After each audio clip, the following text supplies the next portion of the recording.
Oke, Bismillahirrahmanirrahim. Assalamualaikum warahmatullahi wabarakatuh. Pada kesempatan ini saya akan membahas hasil kerja dan juga sharing pengalaman saya eh, selama saya magang mandiri bersama PTN Sabah Pratista Agia. Sebelumnya perkenalan diri saya.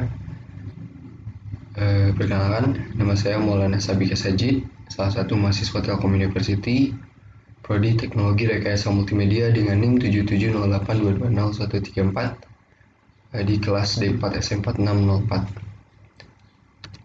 Oke, mungkin sebelum masuk ke hasil kerja atau analisis kerja, saya akan berikan gambaran tentang perusahaan tempat saya magang, yaitu PT Insaba Pratista Agia.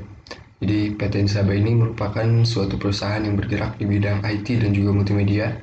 Perusahaan ini juga memiliki spesialisasi dalam pembuatan framework yang bertujuan untuk mempermudah pengembangan aplikasi.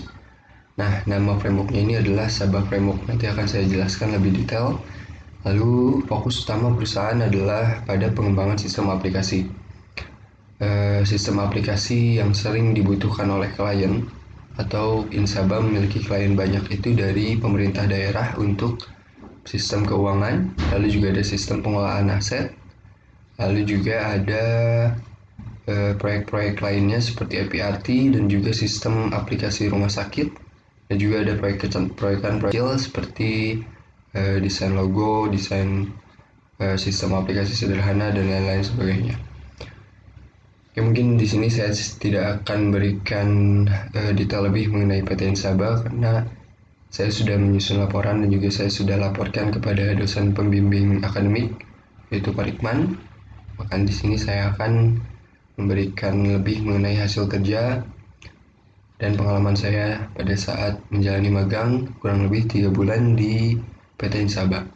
Oke, di sini saya melamar atau kontrak dengan PT Insaba selama kurang lebih 3 bulan adalah sebagai graphic designer, marketing tools, dan development atau programmer. Nah, graphic designer di sini saya membantu untuk membuat sebuah desain-desain keperluan klien seperti ketika ada pelatihan saya membuatkan banner, lalu juga membuatkan kemeja pelatihan.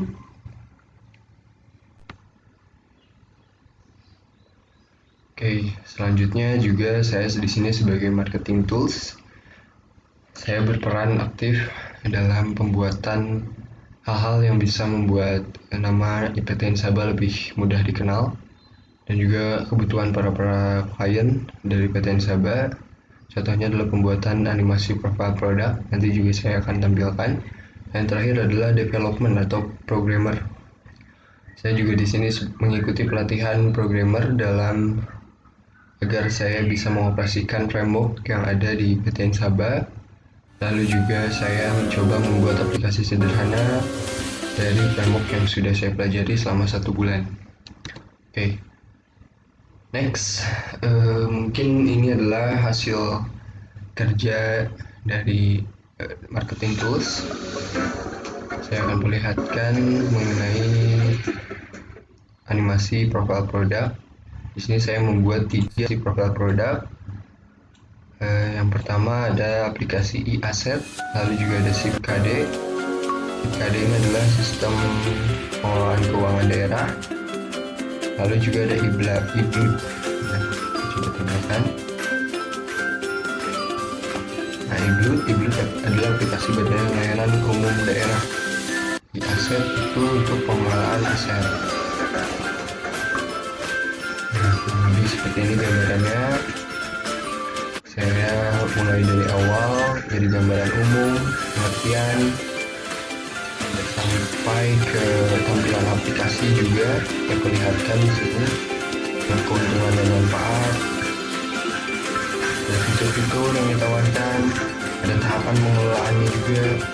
Saya berikan plus positif di setiap produk agar produk ini dapat lebih dipasarkan dengan baik dan juga klien yang ingin mencari tahu tentang aplikasi produk ini tidak jenuh daripada melihat instruksi atau panduan dari cara menggunakan aplikasi atau pengertian dari aplikasi tersebut. Nah, sehingga dengan dibuat animasi agar akan lebih interaktif dan juga ada nilai estetika. Ini semua adalah yang saya buat oleh saya pribadi, karena saya juga dipercayakan oleh PT Insaba untuk sebagai tim marketing tools, dan juga diberikan tugas adalah membuat profil produk, animasi profil produk. Ya, 3 produk ini adalah yang dipercayakan pada saya. Sebenarnya masih banyak sekali produk-produk yang ditawarkan oleh PT Insaba, namun baru ini yang saya ditugaskan untuk membuat animasinya. Oke, mungkin next, developer atau programming.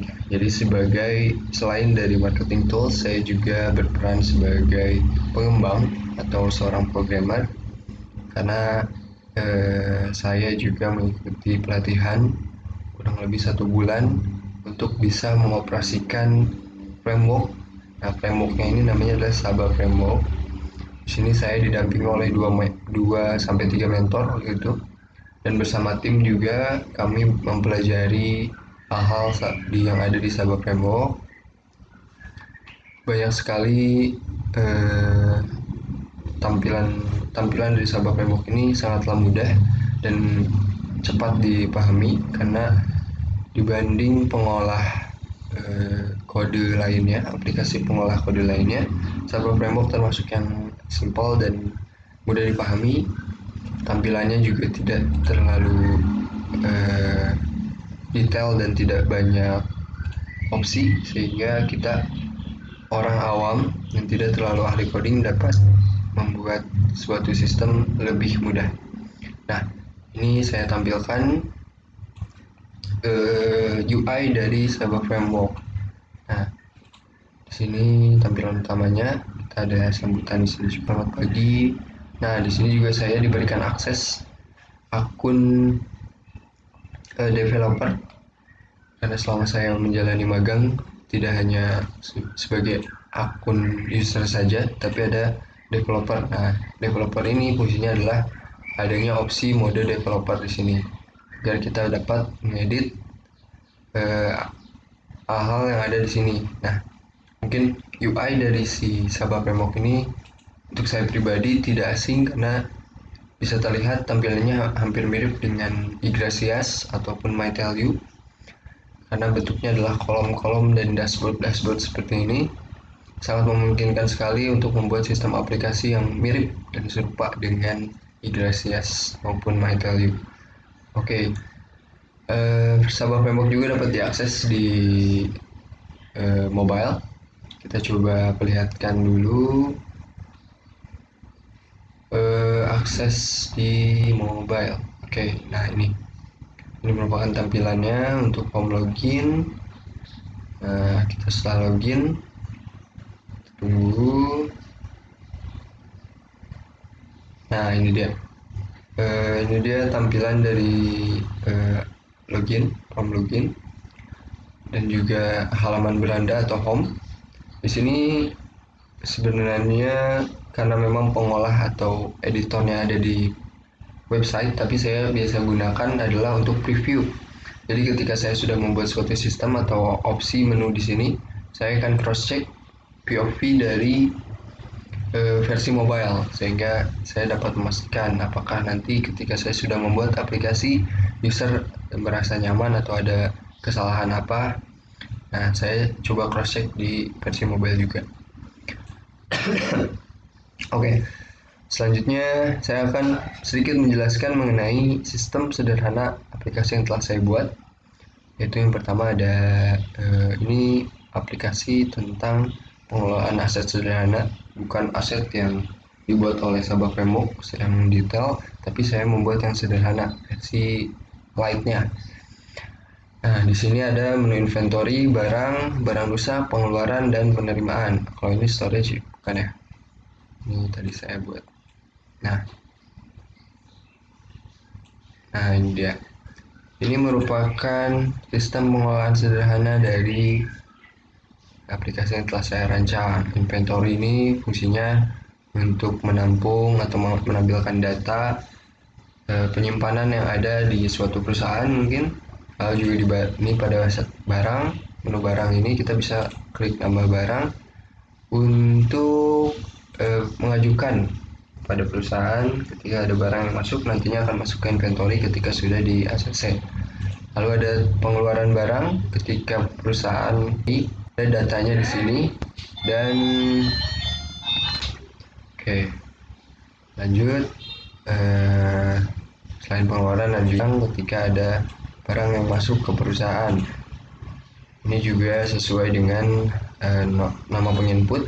Jadi ini kita akan menginput suatu diambil dari ID akun, sehingga meminimalisir double data dan juga kesalahan hutan. Dan kita juga bisa cross check ketika ada orang yang salah menginput suatu data, itu kita akan tahu siapa yang menginputnya. Oke, mungkin itu gambaran kecil.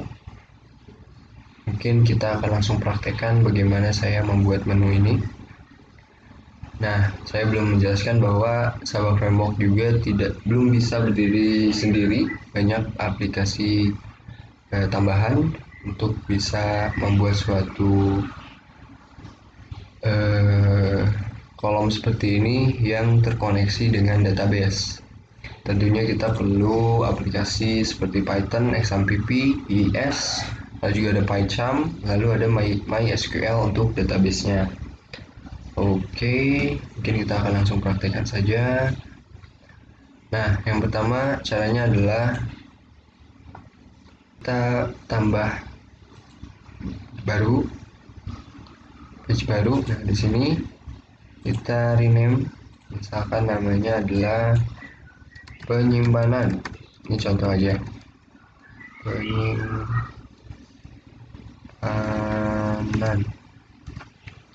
Oke, next. Nah, di sini mode developer kita bisa mengedit. Nah, ini dia. Kita coba cari template yang sama dari sebelumnya. Mungkin kita copy dulu aja di sini. Karena ada beberapa komponen yang harus ada ketika kita membuat UI dari tampilan seperti ini, yaitu pada saat editor JSON ini ada komponen namanya dynamic form, dynamic column, dan juga expandable row. Ini hampir setiap saya membuat menu selalu ada ini. Nah, ini dynamic column, dynamic form. Nah, lalu kalau misalkan ada expandable lagi atau ada bisa di-expand lagi, itu biasanya ada tambahan expandable row. Tapi karena kita akan membuat yang sederhana saja, kita coba akan membuat end baru atau API baru dengan cara membuka yang pertama adalah membuka MySQL. Di sini kita coba membuat tabel baru,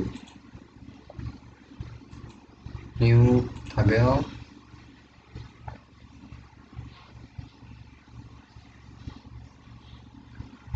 Nah, ini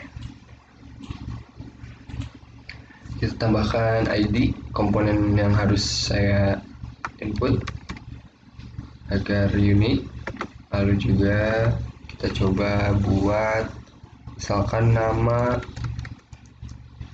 barang. Ini data tipenya varchar, teks 50. Lalu juga misalkan quantity,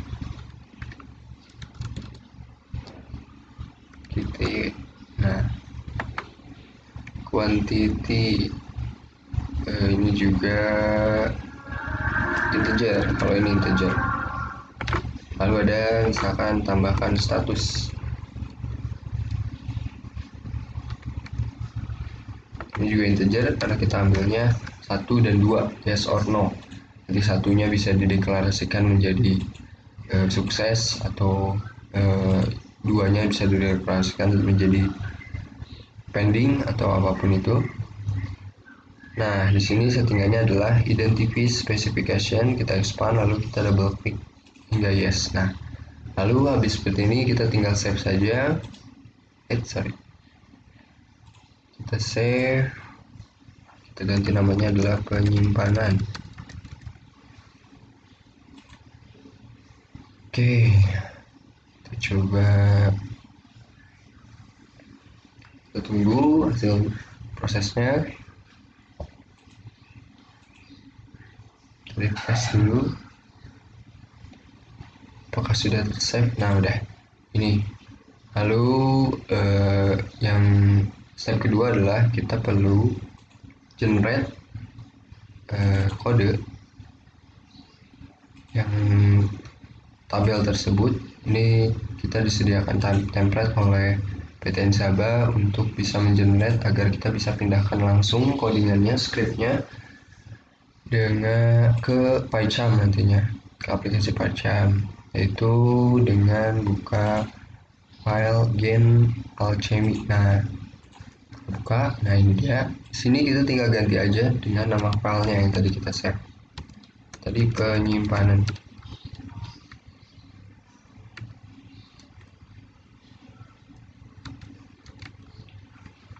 Oke, lalu kita tinggal execute. Kita connect akunnya. Kita tunggu prosesnya selesai.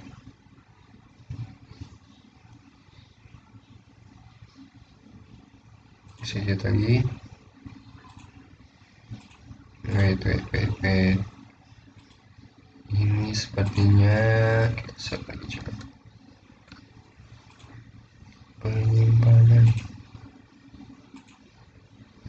Penyimpanan ini jangan sampai ada tipe juga. Penyimpanan sudah benar.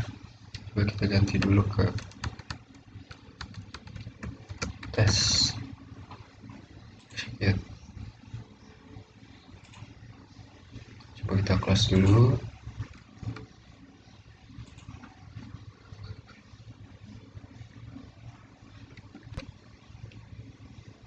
Oke, sepertinya tadi ada yang salah dan sekarang sudah bisa. Tadi saya sudah ketik lagi, ternyata memang harus di close dulu dan lalu dibuka lagi. Nah, muncullah ini ketika sudah di execute. Ketika sudah berhasil, ini tinggal kita pindahkan nantinya ke aplikasi PyCharm. Sebelum kita pindahkan, kita harus membuka dua aplikasi PyCharm di sini. PyCharm. Nah, di sini ada banyak folder yang telah saya buat selama menjalani magang.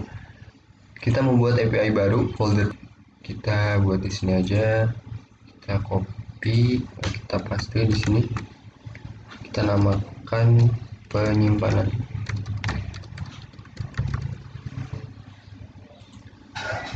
Nah, lalu plan ini kita klik kanan, kita pilih opsi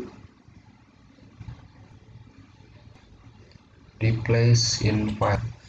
Kita cek ini semua dari file sebelumnya, tes dengan nama baru penyimpanan. Nanti kita replace all dan otomatis hasilnya semua akan terganti. Oke, kita coba buka. Nah, ini sudah penyimpanan semua. Nah, yang tadi di SQL itu kita pindahkan ke sini. Ini untuk di sini kita kontrol, kita copy, pindahkan di sini, paste, kita rapikan.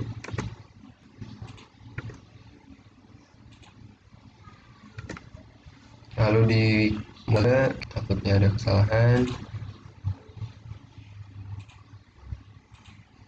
Ctrl C, lalu kita paste di sini.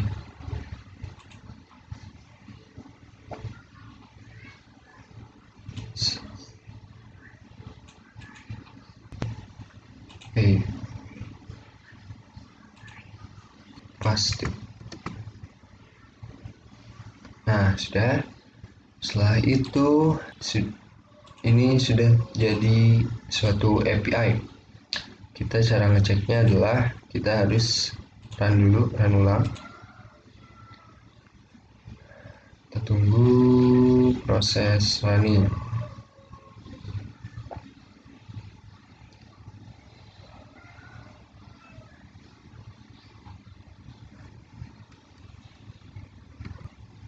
Oke, proses runningnya sudah beres.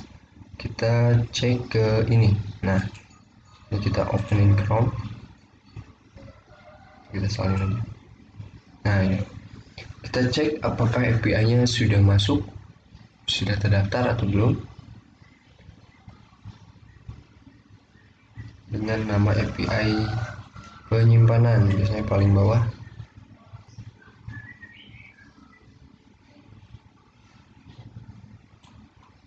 Nah, ini sudah ada ya.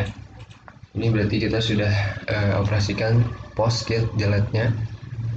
Kita tinggal panggil di ini di Sabah Framework. Nah, di sini di penyimpanan benar. Nah, di sini kita ganti endpoint-nya menjadi penyimpanan.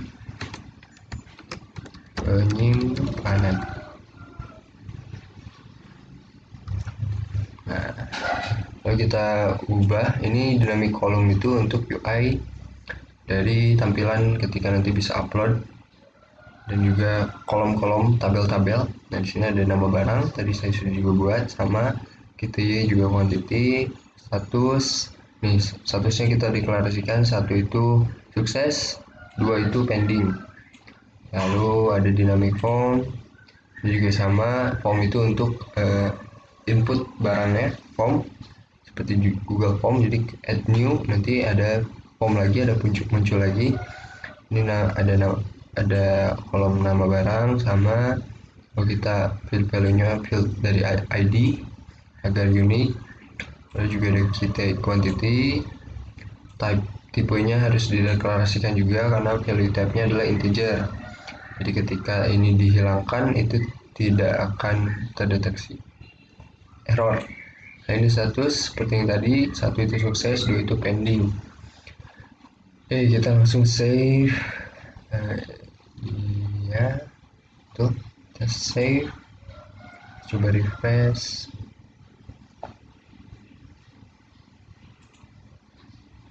Oh, ini namanya masih inventory ya, apa nama lainnya, kita coba tambah.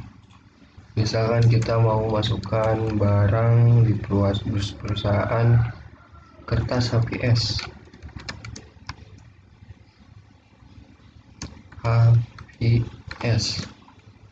Misalkan 20, pilih statusnya sukses, simpan.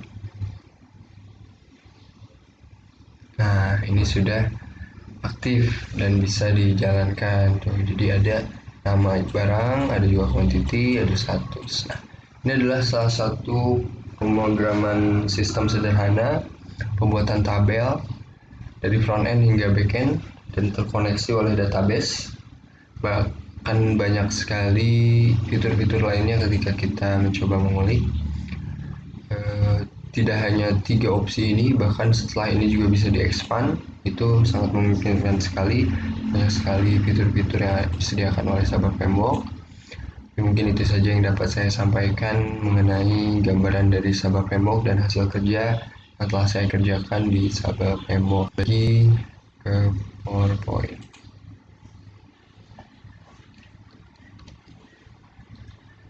Oke, kesimpulannya, ya, selama saya menjalani magang di PT Insaba Pratistagia, banyak sekali pengalaman dan ilmu baru yang saya dapatkan selama magang di PT Insaba kurang lebih 3 bulan.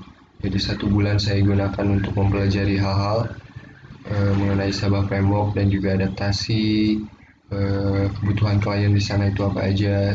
Saya lebih banyak mencari ilmu di bulan pertama, lalu di bulan kedua saya mulai praktek dari framework yang sudah disediakan dan saya sudah pahami. Saya coba buat aplikasi sederhana, lalu juga saya ikut membantu mengembangkan produk aset besar dari PT Insaba, ya aset tadi, tapi itu kerja sebagai tim, bukan saya pribadi yang membuat. Lalu juga saya banyak sekali mengembangkan soft skill di PT Insaba ini.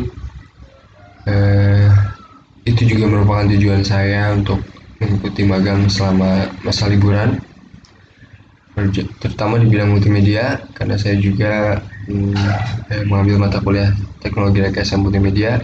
Dan ternyata banyak juga ilmu yang sudah saya pelajari di masa perkuliahan dan saya dapatkan di dunia kerja langsung. Seperti contoh kecilnya yang saya ingat adalah learning pattern dari AI.